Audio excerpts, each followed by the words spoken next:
ரூபாய்க்கு ஒன்று வாங்கணும்னா 50 ரூபா சேர்த்ததுக்கு அப்புறம் டக்குன்னு போய் வாங்கிறாத. 100 ரூபாய் சேரு. 100 ரூபாய் சேர்த்ததுக்கு அப்புறம், ஏன்னா இருக்கிற காசெல்லாம் இப்ப நம்ம சேர்த்திருப்போம், டப்புன்னு போய் வாங்கிறோம். இப்போ ஒரு எமர்ஜென்சி அப்படின்னா நம்ம கிட்ட அப்போ ஒண்ணு இருக்கு. அப்போ அந்த 2வது 50 ரூபாய் உனக்கு அது ஹெல்ப்ஃபுல்லா இருக்கும். Emergency fund.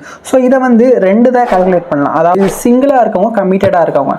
So emergency ஃபண்ட்னா first என்னன்னு சொல்லிட்டு அதை பார்த்துருவோம். ஸோ எமர்ஜென்சி ஃபண்ட்னா வந்து ஸோ நம்ம அதிகமாக வந்து சேர்த்து வச்சிருக்க அமௌண்ட் கிடையவே கிடையாது.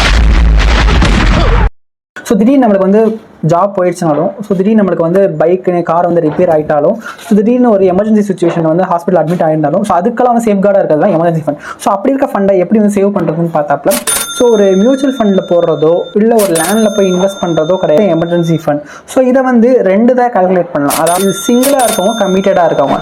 ஸோ சிங்கிளாக இருக்கவங்களுக்கு வந்து எமர்ஜென்சி ஃபண்டு எவ்வளோ தேவைப்படும், 3 to 6 months எமர்ஜென்சி ஃபண்டை வந்து சேவிங்ஸ் அக்கௌண்ட்டில் ஈஸியாக அக்சசபிளாக எடுத்துக்கிறதுக்கு தான் எமர்ஜென்சி ஃபண்ட். அதுவே மேரிட் பீப்புளுக்கு வந்து 1 or 2 years இருக்க ஃபுல் சேலரியை வந்து சேவிங்ஸ் அக்கௌண்ட்டில் போட்டு வச்சிருக்கிறது தான் வந்து எமர்ஜென்சி ஃபண்ட். ஸோ இந்த மாதிரி லைஃப் ரிலேட்டடான கண்டென்ட்டுக்கு நம்ம சேனல் வந்து ஃபாலோ பண்ணிக்கோங்க.